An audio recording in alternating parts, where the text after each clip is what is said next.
Hey, well, good morning, everybody. I feel like we're really dark. We are really dark. So we're It's waiting very on them eerie to turn. and spooky. Hey, we're just like little Smurfs. It's great. It's beautiful. There we go. There we go. Thanks, Matt. Oh. He's going to come back and watch that and be like, whoops, that's Yeah. my bad. all Well, right. good morning, everybody. Hey, really excited that you guys are joining. My name's Rollin. This is Brett. Hey, how's it going? Yeah. Hope you guys are having a great weekend. How was your weekend? It was good. It was a little sad. I watched Duke Carolina last night, Oh, and I'm a Duke fan. You're a Duke fan, so, yes. Yeah. Yeah. So it's 2 losses this year. Yeah. So Well, we were a little bummed by that. Yeah. Also, you lost an hour of sleep and you stayed up Yeah. through the game. I was asleep by the end of that game for sure. Oh, that was an early game. It came Nah. on at 6:30. Oh man, I moved my clock Technically forward 7:30. before I went to bed. Yeah, I know. So I was ready to go. I was ready Yeah. to go. But it is awesome that we've sprung forward. I mean, the extra daylight is.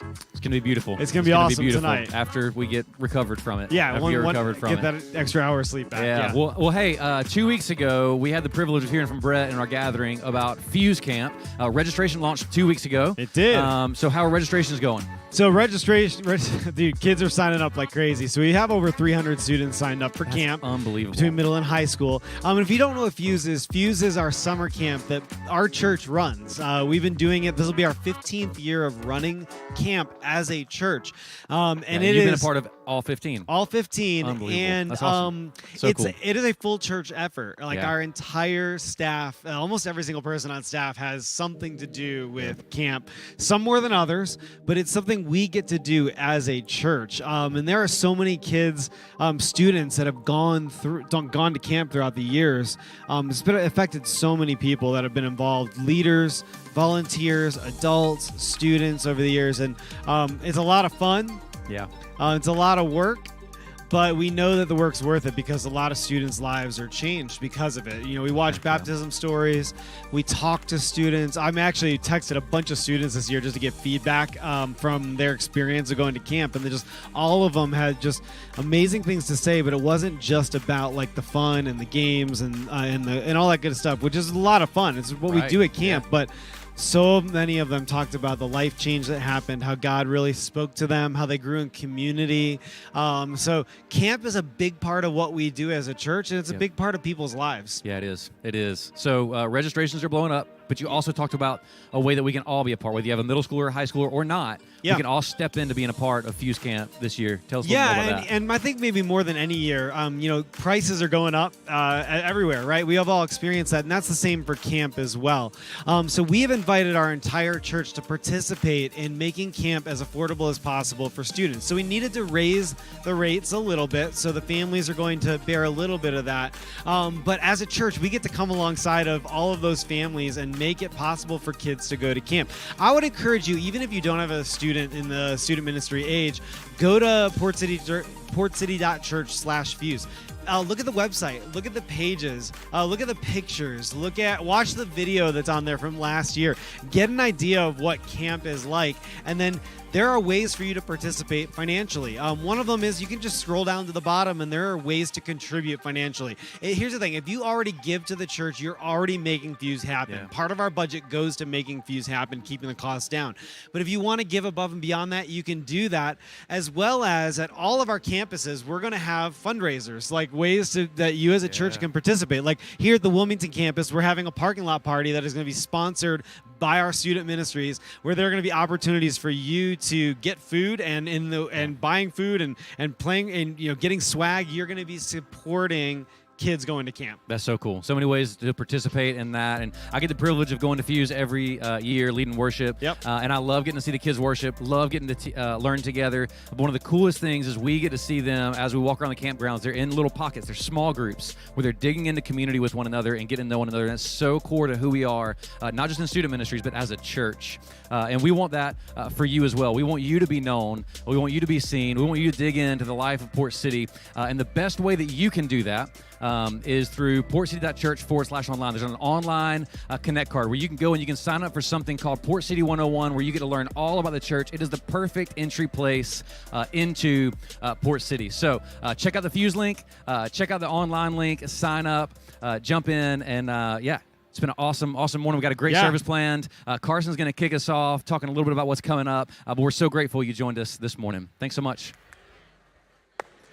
Good morning, 9 o'clock gathering. My name is Carson, if we've never met before, and it is such a gift to be in church with you today. I have high expectations for what our time is going to hold today, and I just love being in the same room with all of you. If you're linking with us online right now, it's such a gift that you would log in to the live stream today. I hope that we're able to pour encouragement and hope into the home or the car or the coffee shop that you are watching from. Two things that we want you to know before we get started. One is CentraKid, a camp that we attend as a church every year for our 3rd, 4th, and 5th grade students in our church. The deadline to sign up for that camp is actually today. So if you are a parent of a current 3rd, 4th, or 5th grader, this is really important.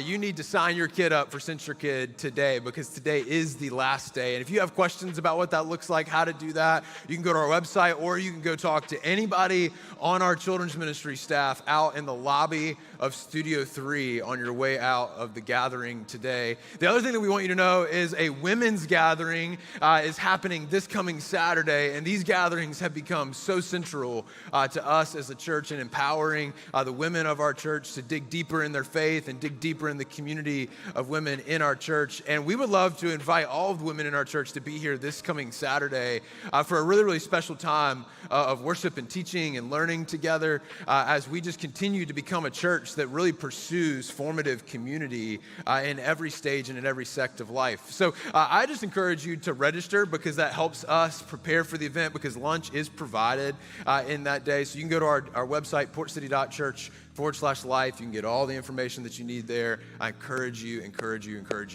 to do that. There is a lot coming down the pipe over the next few moments. Worship this morning, I was sitting in run through today just a little bit ago, and I'm just really encouraged by the amount of truth that we're about to declare together in this place. But before we jump into worship, we're going to take 2 minutes, and we're going to put it on the screen behind us, and we're going to encourage you to go get to know somebody, to be curious about somebody sitting and about to be standing around you before we jump into worship together. So there's 2 minutes on the clock. You can stand up right here where you are right now. Go find somebody that you don't know, encourage them, make yourself available to them, and then we'll jump into worship.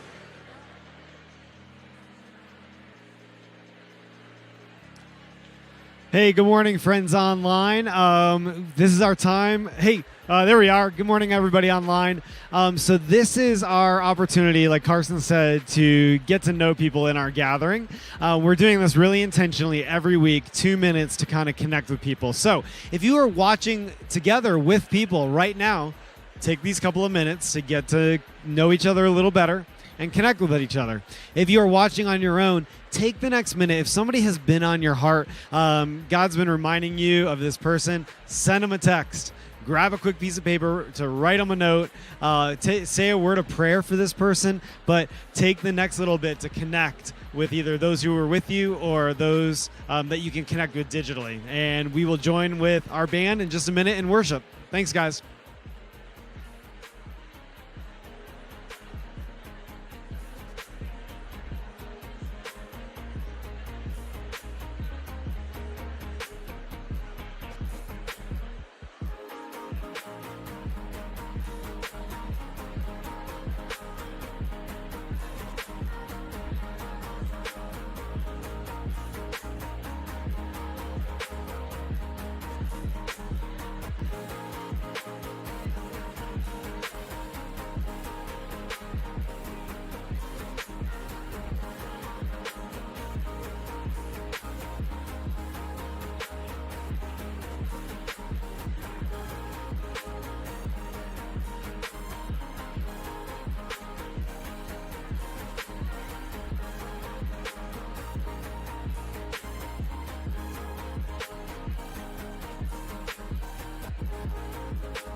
Come on, let's sing this out together.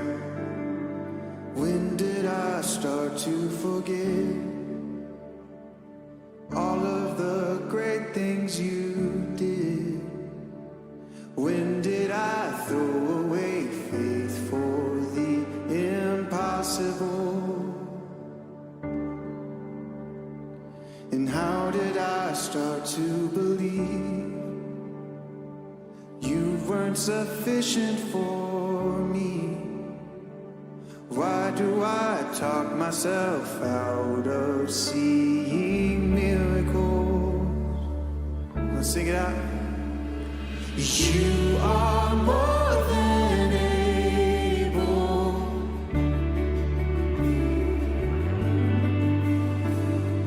You are more than able.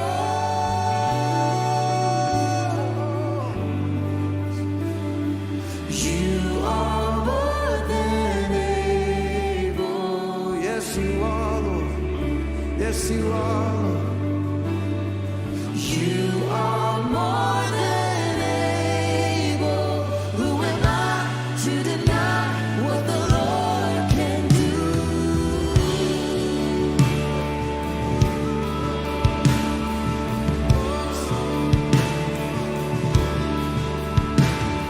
And now I see all that I have. Oh, I've got my confidence back. And I put my trust in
In the darkness, we were waiting without hope, without light, till from heaven you came running. There was mercy in your eyes to fulfill the law and prophets. To a virgin came the word, from a throne of endless glory to a cradle. Yeah, church, we sing to him alone. You sing.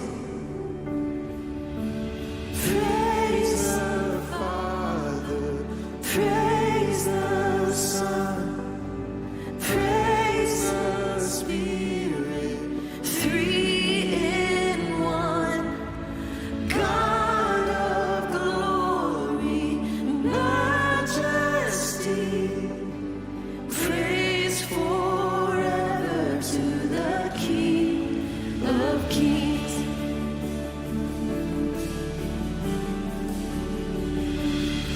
To reveal the kingdom coming and to reconcile the lost, to redeem the whole creation.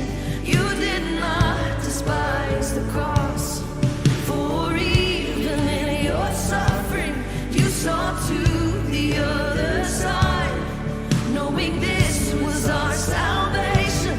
Jesus, for our sake you died. And so we sing to him, church, loud as voice. Praise the Father, praise the Son, oh praise the Spirit, three in one. God of glory, majesty, praise forever to the King of Kings.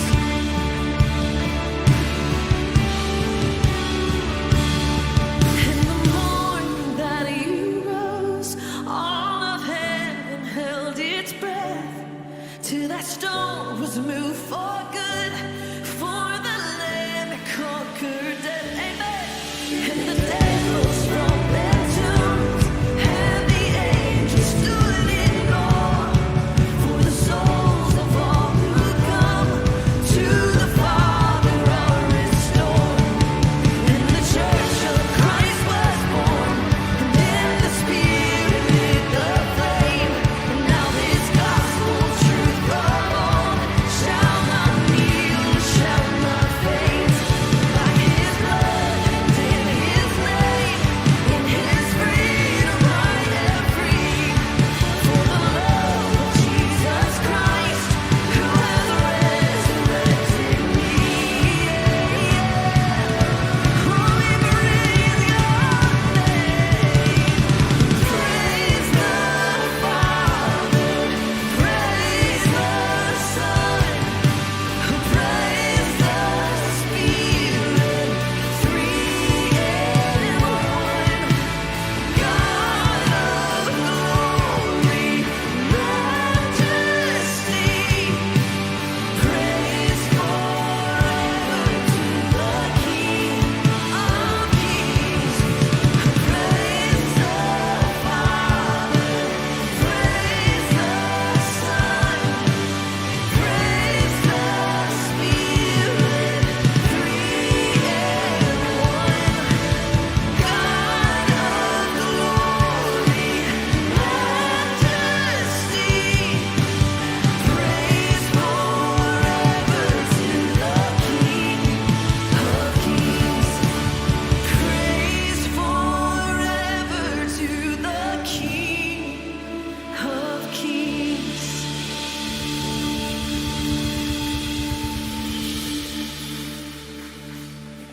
Yeah, God, we sing to you and you alone. You are worthy of our praise. You are big enough to handle everything that we bring to your feet.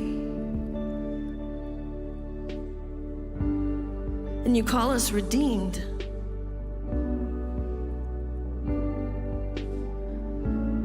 I pray that you would meet us here, and we know that you will. Pray that we would hear something new. We would see something new about you today, and there would be an awakening in our hearts as we move toward Easter, that you would awaken us to the truth of who you are. We know that you'll be faithful to us. We thank you for this place that we can come and learn about you with open hands, open hearts. We just thank you. We honor you in this time. It's in your name that we pray. Amen. Amen. Thank you, Olivia. Church, you can grab a seat. I just am reminded today, just being able to talk to some friends of mine down front and backstage and in the hallway, just over the past few moments, that the church is such a gift. It's a gift from God to humanity, that we get to be together, not only on Sundays, but we get to do life together in every moment of life. And I just am encouraged to call Port City home. I know I work here, and I guess to some degree I'm supposed to say that, but I just mean it. It is a gift to be a part of the family of God here at our church. And as we really begin to pivot our attention toward Easter, I am really, really excited about the people that are going to be here that weekend. Because Easter weekend, we know, is a weekend where a lot of people jump back into church for the weekend to celebrate with their family the resurrection and the joy and the beauty of Easter. And this year, as we aim towards that, there are a couple big things that we want to lead our church to know and to participate in, and a way to participate really, really strategically that weekend. We are calling it Easter weekend because there's a lot of things happening from Good Friday to Easter Sunday. So let me walk you through it real quick. Good Friday has a really special gathering on March 29th. It's a drop-in kind of gathering from 4 to 7. And it's just going to be an opportunity for us to pray together, to take communion together. You can drop in at any point along the way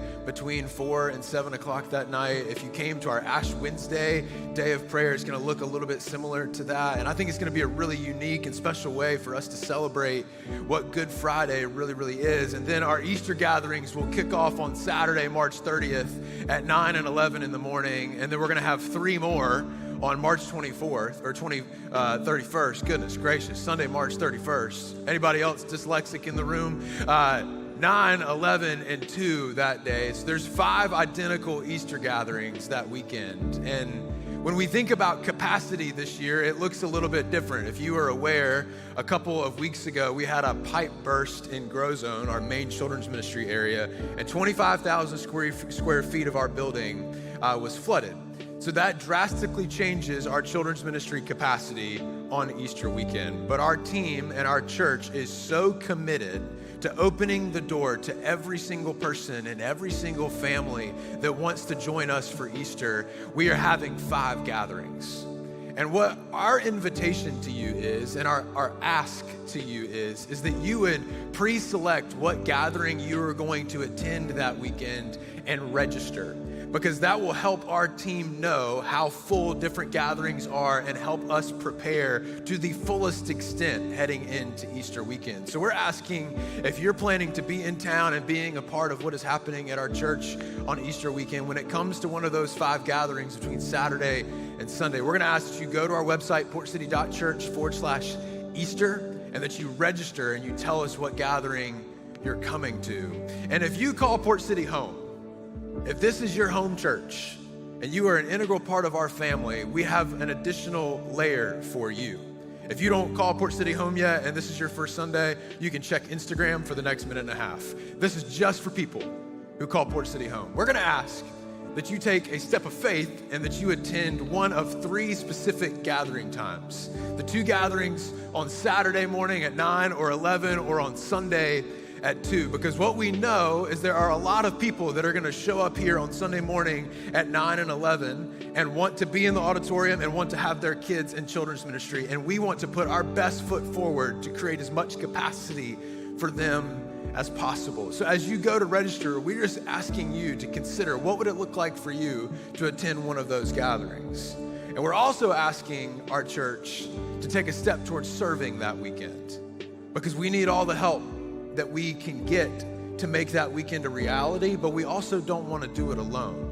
We want to be a church that does Easter weekend together. And when you think about this, the psalmist in Psalm 84 writes in verse 10, "Better is one day in your courts than 1,000 elsewhere, God. See, I would rather be a doorkeeper in the house of my God than dwell in the tents of the wicked." In other words, I'd rather be a doorkeeper, a door holder in the house of God than anywhere else. And the thing that I want us to know as a church is attending a gathering on Saturday at 9 and 11, or attending the 2 o'clock on Sunday, or serving to help make Easter weekend happen, is us saying we're gonna be a door holder to allow other people to experience the good news of Jesus. Because we've been on the inside. We know the beauty of the story. So we're gonna take a step of commitment and say, God, I'm gonna hold the door open. I'm gonna provide a space for additional people to join in with our church on Easter weekend. So the two things that we're really asking for all of the people who call Port City home is to attend intentionally and to serve passionately. That's our call. That's our invitation. That's our encouragement as we aim toward Easter weekend. And over the next few moments, we're gonna take a time to pause in our gathering for us to give. And then after that, our Pastor Mike will be out to continue our series called I Am.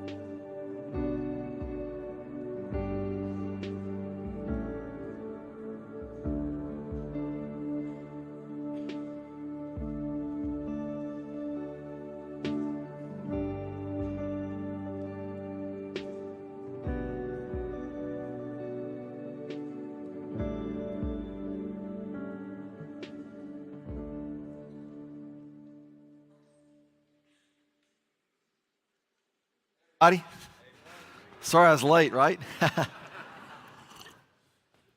I was thinking about, as we're kind of getting ready or preparing ourselves for Easter. That's what I'm doing, preparing myself for Easter. And I've been doing this. I've mentioned over the last few weeks that I've been doing this by particularly by focusing on the cross and trying to stay focused on the cross. And part of the reason for this, the explanation, or at least the reason in my mind, is that my sense is that when we get to Easter, and everybody, all of us are going to do this, no one's immune, we're going to celebrate something that we are very familiar with, but don't actually have a real good idea of what it means. I mean, I grew up in the faith, in Christianity. I grew up going to church. I've heard, obviously been doing this for a long time, and I knew what the resurrection was, that Jesus was crucified and he came out of the tomb. But to think about what it means for me today, as I get up in the morning, it was just like I couldn't get my head around it, let alone my heart around it. So what it ends up being is the resurrection means something after you die. And that's an important part of it, but it's a very limiting part of it. And so that sent me on a journey for years and years and years and years. And I'm going to share some of that this morning as we walk through a couple of passages. About 30 years ago, I came across a book that was entitled "Everything You've Heard Was Wrong." And that's a great title for a book.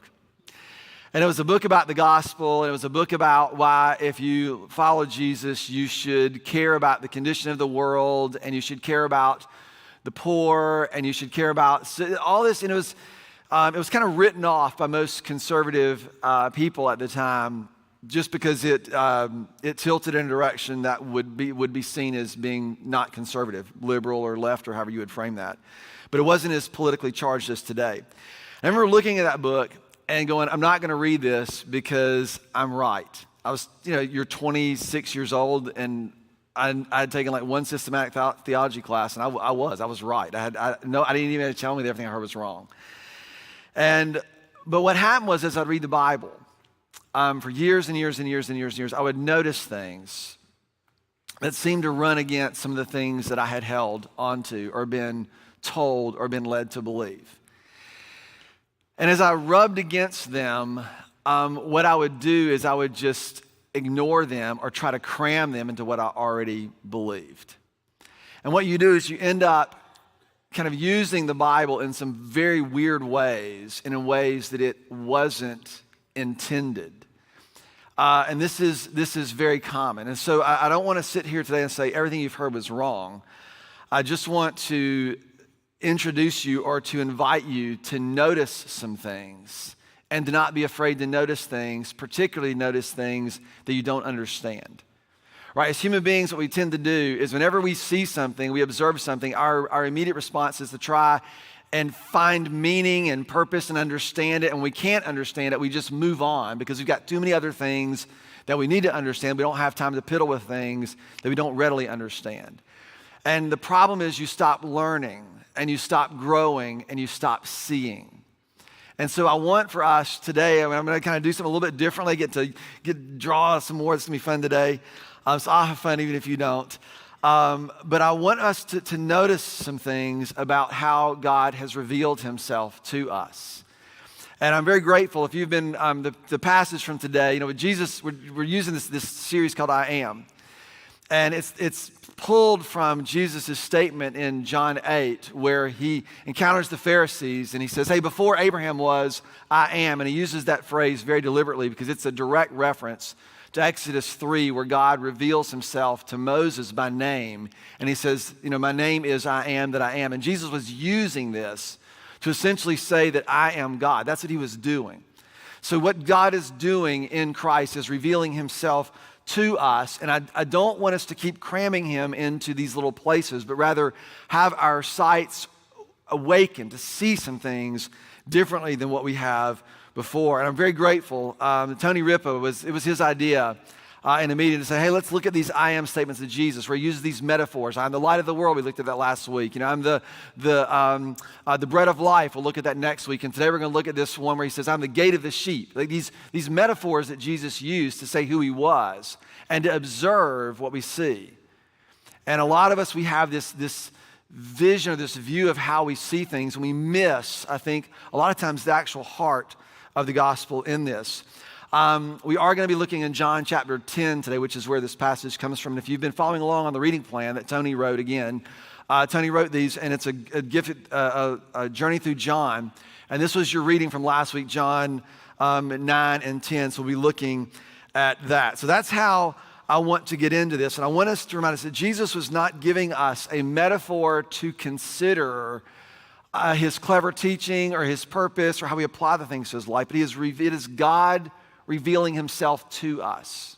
I can't say that strongly enough. It is God revealing himself to us. If you want to know what God looks like, look at Jesus.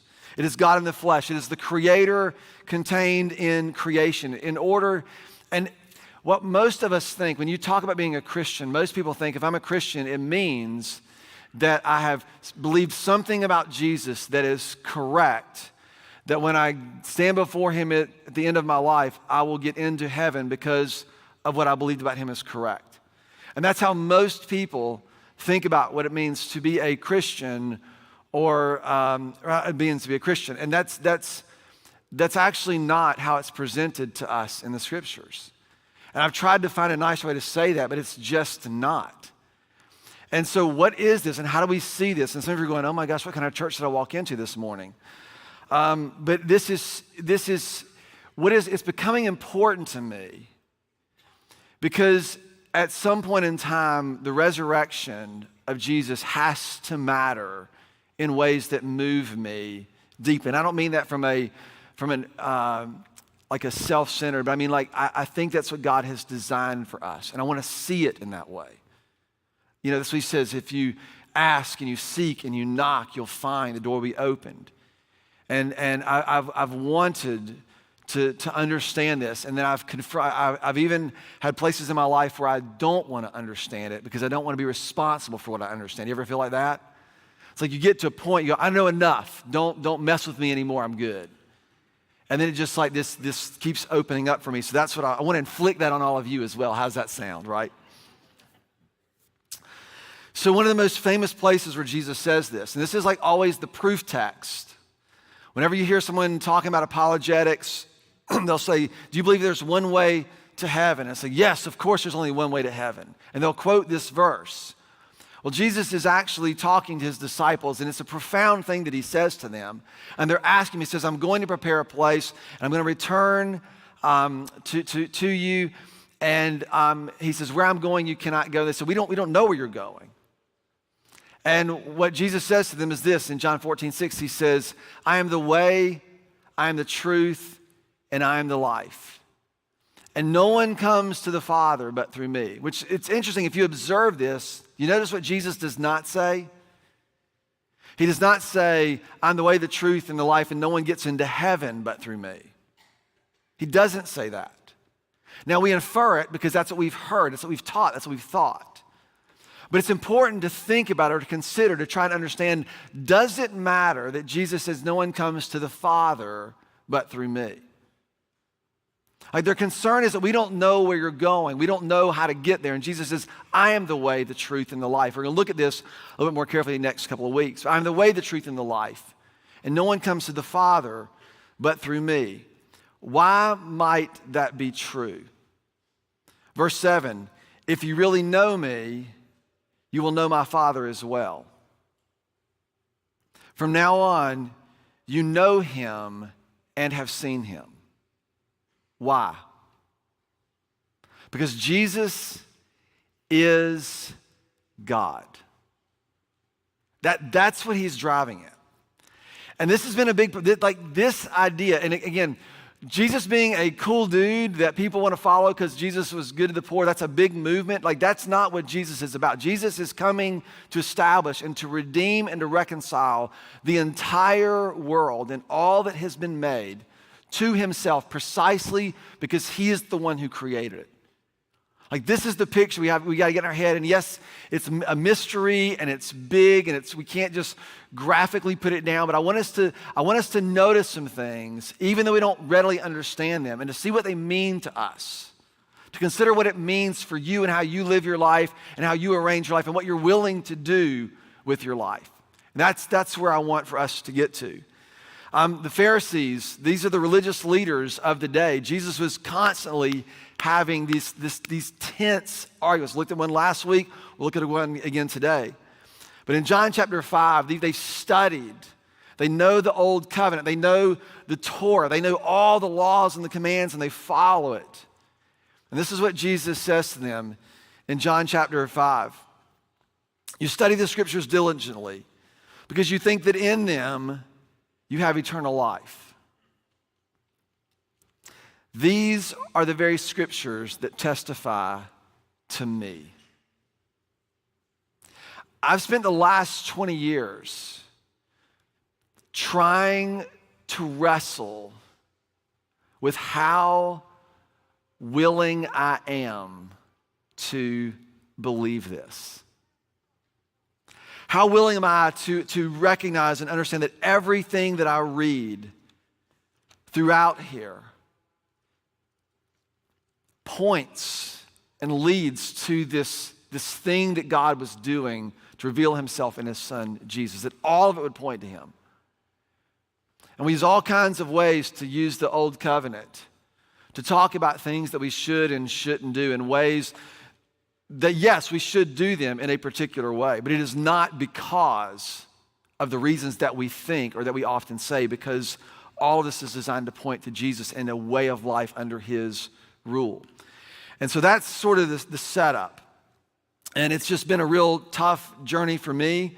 But the next part of this, he says this, these scriptures testify to me, and here's what Jesus says next. Yet you refuse to come to me in order to have this kind of life. And I'll tell you what, I get it. And the reason I get it is because if I can get God to give me life on my terms, that's what I'm going to want, and that's probably what I'm going to go for. If I can get God to do for me what I want done, and I can say, what do you want me to do in exchange? And then I'll do that. That is precisely what the old covenant was. And so this is what happens. I want to find a way to control my life, to be able to be in charge of my life in such a way that I do not have to trust anybody for anything. That's ultimately sort of the base fallen human goal is I want to be able to do what I want when I want to do it without having to depend on anybody else for it. And that's how we arrange our lives. And we would rather control than to trust. And so we don't come to him to find this life that we're actually looking for. So here's John 10, where Jesus starts to talk about sheep and shepherds. And before that, there's this really great scene that happens in John 9. And we've got to start there because you won't understand it otherwise. And so in John chapter 9, there's a blind man and his disciples are like, okay, Jesus, was this man, who sinned that this man was born blind? And Jesus is like, nobody sinned. It happens that the works of God might be displayed. And then Jesus heals him. And so Jesus heals this guy. And the Pharisees get wind of this, that Jesus healed him on a Sabbath, which is a violation of the law. So they start going after him, and they do like a Dateline investigation. That's what they're doing. You can see them coming going like, there was a man, he was blind. We're trying to figure this. So they go through this whole thing, and they go to the guy. They're like, look, man, what happened? And the guy's like, look, I was blind, and now I see. And they bring him back in and said, hey, what happened? He says, I've already told you once. They're like, well, this man must be a sinner, right? Because, he must be, he couldn't have done this miracle because sinners can't do miracles, and this guy did a miracle. So they're trying to discredit him, right? They're kind of trying to discredit that he wasn't really blind. Is this really the guy? You just look like the guy. All this stuff is going on in John 9. And so then they come back to him again, and they're like, okay, is this man a sinner? He goes, I don't know if he's a sinner or not. All I know is I was blind, and now I see. And they go get his parents. They're like, was he really born blind? Like they're just like trying to figure out, was he really blind? Or was he just like, had some, whatever. And he's like, they're like, look, yes, we know he's born blind. Well, how can he see now? He says, we don't know how he sees. He's a grown man, go ask him. So this is exactly what's happening in chapter 9. The Pharisees are going after this. And then finally they bring him back, and the guy says, I guess he's had enough. I would love to have kind of seen this, but the guy's basically like, they get him in there, they're kind of interrogating him again. He's like, sir, do you want to be his follower too? Is that what I'm hearing here? And they get so infuriated, they kick him out of the temple. They get rid of him. And so Jesus goes and Jesus finds him. This is great. This is what I love about maybe John or maybe the Bible itself. So Jesus hears he's been thrown out of the temple, and he walks up to the guy and he finds him. He says, hey, do you believe in the Son of Man? And the man says, well, who is he, sir? And the man asks, tell me so, and so tell me who he is so I can believe in him. And then Jesus says, you've now seen him. Right? I was like, this is hilarious. You've now seen him. In fact, he is the one speaking with you. And then the man simply said, Lord, I believe, and he worshiped him. And the Pharisees overhear this, and they sort of inject themselves into this conversation. And they're like, what are you saying about us? Right? What are you saying about us? And in John chapter 9, verse 41, Jesus looks at the Pharisees and he says, if you were blind, you wouldn't be guilty. But you remain guilty because you claim that you can see.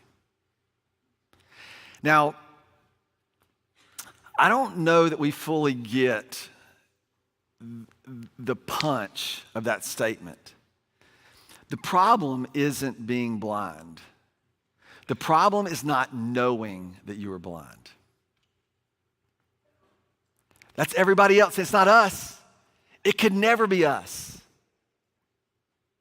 Right? Do you hear how Jesus talks to us?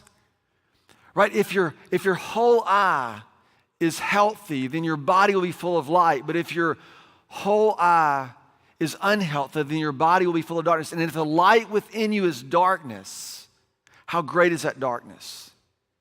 If the things that you chase and pursue you think are good and they're not, how devastating is that?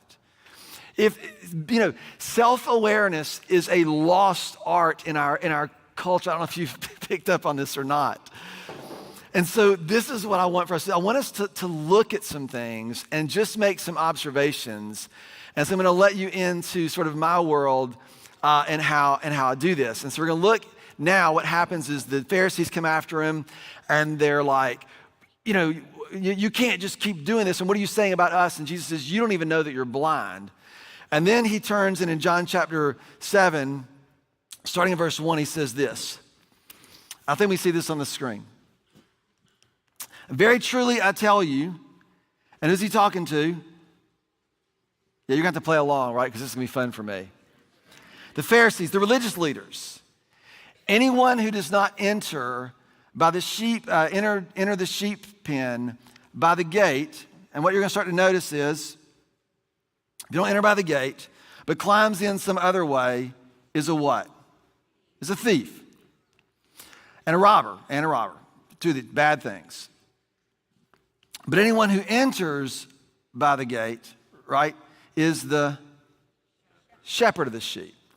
So think about it this way. You sit down and you say, okay, there's this pen.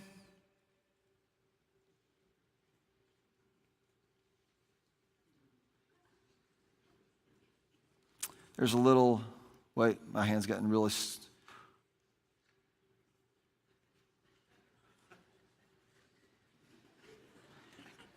So there's a sheep, right? It's not a great sheep, but you see it. You get the idea. Because you got to think this out. You got to think this out. So we just read something, so we're making observations. Jesus has just basically told them, you're blind and you don't realize it. And then he tells them a story about some sheep in a pen. And what does he say?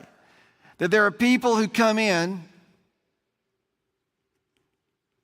ways that are not the gate. And those people are what? Yeah, see, you getting this. They're a thief. But anyone who comes through the gate, anyone who comes through the gate, that person is the what? Yeah, this is so simple. So we go back. The one who climbs into the gate, enters by the gate, is the shepherd of the sheep, and the gatekeeper opens the gate for him. The sheep then do what? They listen to his voice. The sheep listen to his voice. He calls his own sheep out by name, and he leads them out. When he has brought out all of his own, he goes ahead of them, and the sheep follow him because they know his voice. So what you begin to see is this whole pattern. The shepherd comes in, the sheep, they listen to his voice, right? And he leads them out, right? He leads them out. And why is it that he leads them? Look what it says. And his sheep follow him. Why do they follow him? Because they know, right? They know the shepherd. I guess we'll do this. He follows them. We follow him because we know the shepherd. That's what he says. And if you read back, it says, but they will never follow a stranger. In fact, they will run away from him because they do not recognize the stranger's voice. Jesus used this figure of speech. So he's telling a parable, a story, to help them or invite them to see. But the Pharisees did not what? They did not understand what he was telling them. They're like, well, neither do I. So what you begin to notice are some things.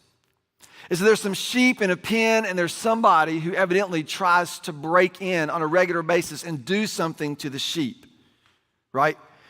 And the shepherd calls them, and they follow the shepherd out of the pen because that's where sheep can be sheep. That's what it seems to be happening here. Right? That's the idea is that, hey, the sheep don't belong in a pen. They belong out somewhere else. And the shepherd comes, and he leads them out where sheep can be sheep.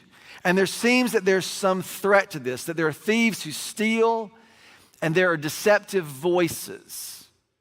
Like, do you see how this opens? If you just stop and make observations, you start to notice things.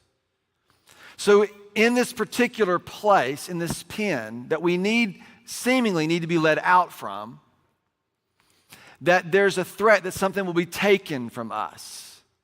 There's a threat that there are voices that will deceive us into thinking things that are true that aren't. If you read on down, we'll look at this more next week, but Jesus actually says, I'm going to lead you out, and there's a sheep from other pens as well that I want to bring my sheep out into, so there will be one flock and one shepherd. And this is really important for us to start to get our heads around. Because what he's saying is, when he's talking about this, he says that there's something that's brought out in the pen that he's referring to is this over allegiance to being Israelites in this context. It's the idea that what's trapped in this pen is this false or insufficient identity. We didn't see this coming, did we? He's bringing his sheep out. The point is this shepherd is bringing the sheep out from this place where we over-identify with anything that keeps us from fully identifying as people of God. Does this make sense? Because he's got people in this pen and people in this pen. He's leading them all out, so there's one shepherd and one flock. And this is so consistent with the way this whole thing goes through. So he keeps going. Jesus therefore said to them again, very truly I tell you, and what does he say? I am the gate for the sheep. All who come before me are thieves and robbers, but the sheep have not listened to him. And again he says, I am the gate of the sheep. So flip back, and what you notice is there are two things that are needed for the sheep to get out of this pen and out to where sheep can be sheep. And number one is the gate, and number two is the shepherd. And what did Jesus say right here? Very truly I tell you, I am the gate. The gate that we enter through is Jesus himself. So we're just observing. It's like, what does this even mean? We're just making observations.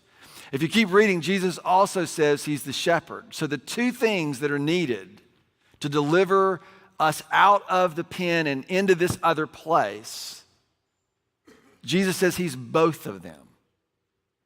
I'm the gate, and you'll learn later on, I'm the good shepherd. Are you following? Okay, this is how I read the Bible. This is maybe what's wrong with me, but this is how I read the Bible. I am the gate, verse 9. Whoever enters through me will what? There's two things. Will be saved. And everybody, if you grew up in America, and particularly in the South, you just had a picture of what that looks like, didn't you? You just had a picture of what that looks like. And it's probably wrong. It's probably insufficient. Let's see what we observe. Everyone who enters through me will be saved. They will come in and go out, and they will what? Find pasture.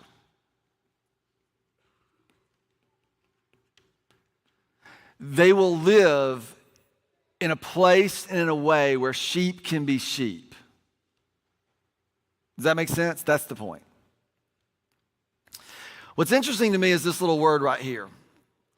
It says that they will come in and they'll go out. And I looked at this because it sounds like we're going to be frolicking between two places. We can come in and we can go out. We can come in and we can go out. I don't think that's what he's saying, because of the bigger idea is that what he's doing, he's inviting us out of one identity and into another, right? They will come in through Jesus and they will go out from the pen. That's probably the better way to read this. So they will come in through Jesus and they will go out into this place from the pen, this place where sheep can be sheep or where humans can be humans. There were two things that were needed for them to get from where they are to where they needed to be, where they were designed to be, where they're intended to be, and that is they needed a gate and they needed a shepherd. And Jesus comes and he says, I am the way, I am both of these things. This is what he's talking about. right? He's leading us out of these pens of over-identification. Like if you think about what's happening in our culture, what is every advertiser, what is every political operative, what everybody who's trying to get you to do anything divides us into segments of who we are supposed to be, how we can identify ourselves. And then if we over-identify with that, they can sell us or tell us whatever it is that we need to be told in order to preserve that identity. And so Jesus says, I'm the gate out of that, and I'm the voice that continues to lead you out of that. You realize in both Matthew and in Luke, Jesus uses this idea of the narrow gate or the narrow way. You've probably heard this, because this is what our parents used to say. You got to stay on the straight and narrow. What it means, you better keep yourself in line. It's not what it means. Jesus says, right, do unto others as you would have them do unto you. Knock and seek and ask. Enter by the narrow gate. For wide is the road that leads to destruction, and narrow or hard is the way that leads to life. And he says the same thing again in Luke, and the question is, Lord, who's going to be saved? And he talks about people who are unaware, who are blind to something, and they're going to be shocked when it's different. And so this, and you can go, we can spend 2 more hours. That's the picture here. But it's to keep us, or the invitation to keep us from over-identifying ourselves with things that don't have the sufficiency to bear the weight of our identity. I mean, think about how do you identify yourself? Right? It's occupation. It's political party. It's some version of, sexuality. There's all kinds of ways in which we identify ourselves. And Jesus is inviting us out of those things into a place where humans can be human. More specifically, where we can be new humans in a new kind of humanity. Like that's the picture, that's the language of the gospel. We don't hear it this way because we're often consumed with trying to figure out how to get into heaven when we die, instead of understanding that to be saved might mean something more than that. And so when I began to think about this, because what's interesting is what comes next is a verse we've all heard. The thief comes only to steal, to kill, and destroy. But I have come that they may have life and have it to the full. That somehow the gate and the shepherd leads us into a way of life where we find pasture, where this actually happens for us. And here's the question. Who is the thief? It's very quick to assume that he's talking about the accuser or the devil or the Satan. Not untrue. But what has he just said 3 verses earlier? Anyone who comes in any other way. In this system,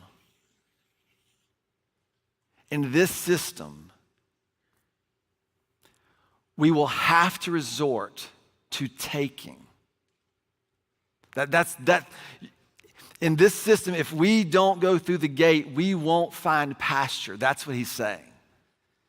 Instead, what will happen is we're going to shrink into tribes and we will wage war on other tribes. Does that sound familiar at all?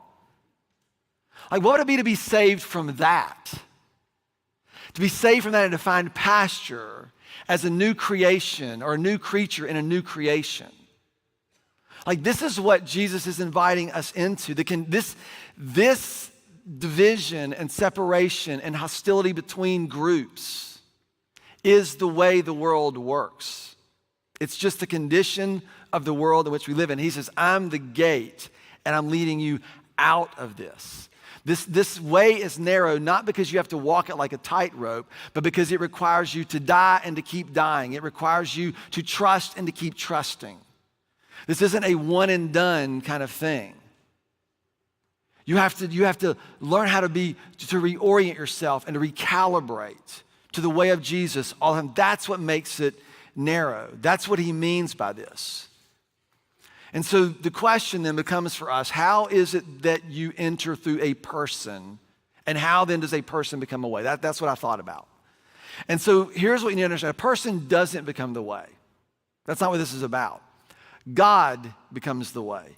And he becomes the way as he is revealed to us in Jesus. That the life of God and the covenant, the promise that God has given to us is being recreated, literally recreated, as on the cross God was reconciling the world to himself. That's what the cross is beginning to do for me. It serves as this place of judgment for me and all of my allegiances, and the longer I look and behold and wrestle with the cross, I find more and more and more of those allegiances exposed, and how I often try to get around what God is asking of me.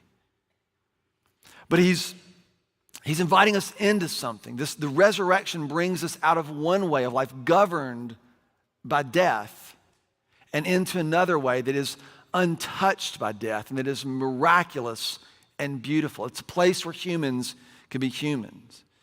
And so it's not a person this way. It's God himself has made a way by coming himself to get us. I heard a pastor one time says, doesn't one way to get to God sound really terrible? And he's like, no, it actually sounds merciful. Jesus came, he says, hey, I'm here. Nobody else is coming for you. Like there's nobody else coming for us to bring us into this way. Jesus has already done that. And he stands today and he invites us into that. So how is it that you enter through Jesus? How do you do this? And the short answer is by being with. That's how you do it.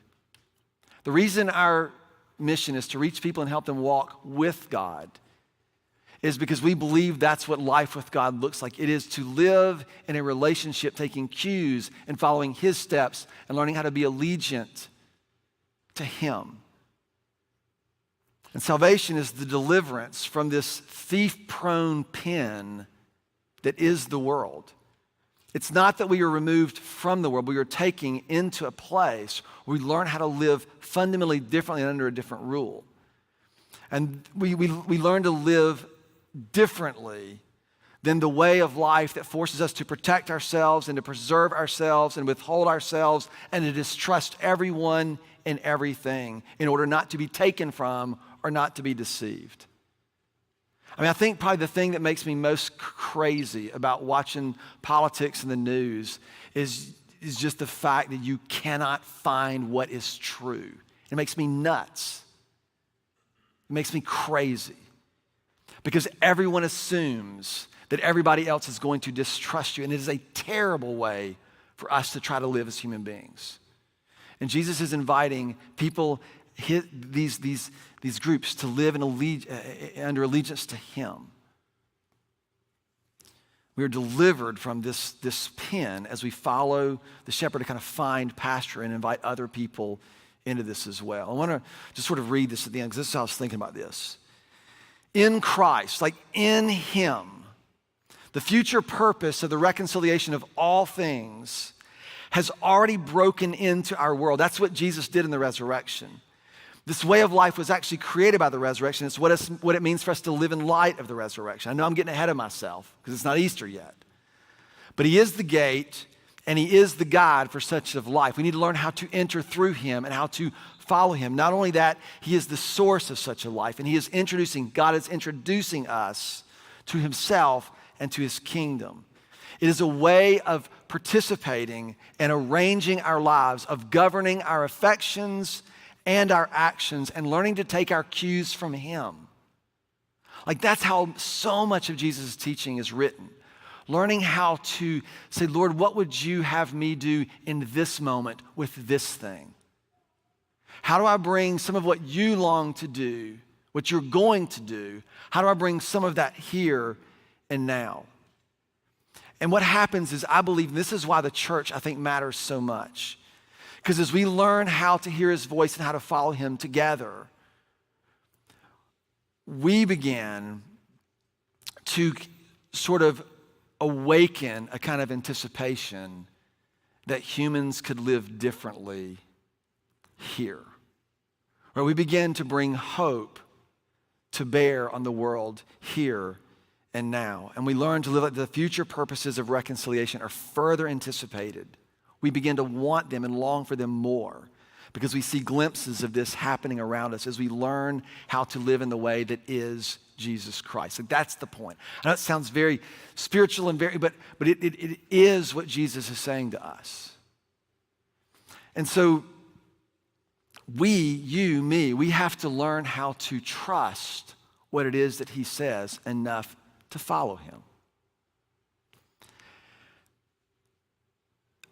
Our goal, right, is you learn how to trust him by walking with him, and you cannot do this on your own, right? I am immensely impacted and honored by being able to journey together with our church over the last 25 years and for the next, hopefully, not that long, but at least some portion of that. And as it is our mission, we would be honored to help you take your first steps with Christ, or perhaps your first ones towards him, to enter through the gate and to follow the shepherd into the kind of life for which we have been intended, right? He is the gate. Enter through him and you will find salvation, and you will find the life that you've been created for. There just is no other way, right? It's a beautiful gospel. It's a beautiful gospel. And he's leading us into these places, right, where this is available to us. Would we have the courage to follow him? So here's what I want to do as I pray.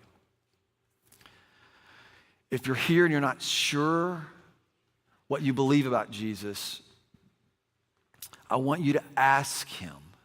Maybe you're here and you want to believe and you tell him that. Maybe you're here and you do believe and you tell him that. We have people who are ready to help you. This is our mission. I want people to understand. I want you all to understand where we are with him, not so we can determine are we in or are we out, but so we can arrange our lives to follow and to continue to follow. Father, would you help us to understand, to see things, and to understand them in a way that compels us towards life. Father, we live in a world that just works against this at every turn. Would you form us into a people that learn to live differently and to see differently and to love deeply, to hold hope. Father, for those who are here, they're not sure what they believe. I ask that you would reveal yourself to them. They might respond to you by simply saying, I trust you, I believe you, your forgiveness, to receive that. And Father, that we wouldn't just resolve this would be a decision we've made, but rather be a life we embrace. We would do that together. So I ask you to take these words and take the images that you've given and use your Spirit to make them into something in our lives. And I pray all this in the name of your Son, Jesus, who is our King. Amen. Thank you, guys. Amen. Thank you. Thank you. What a cool little toy I know, right? that you Thanks. have. It's pretty fun. I hope that you're here for another 25 years, too. It will not. They it do will too. not be. A couple No things dice. before you head out today. One, I just want to take everybody back to what we talked about in the middle of the gathering about Easter. This is our Easter weekend schedule. You can't forget it. Good Friday is going to be a drop-in gathering. Saturday and Sunday. Remember, we're asking you to join us on Saturday at 9 and 11. Or on You just that pretend tour. it's Sunday, right? Just pretend it's Sunday on Saturday. Exactly. So It's we're the going. same exact time. You still get to have the morning Easter experience exactly just on right. Saturday. One note about when you go to register, we are asking you to register your families as well, and you do that all on the same page. Once you register yourself, you scroll down, you can register your kids to go into Treasure Island and into Grow Zone. And don't forget about the women's gathering this coming Saturday. If that's you, go to our website and register for that so we can be prepared for you. Church, we love you. Have a great rest of your y'all. Sunday. Thanks. We'll see you right here next weekend. Thanks.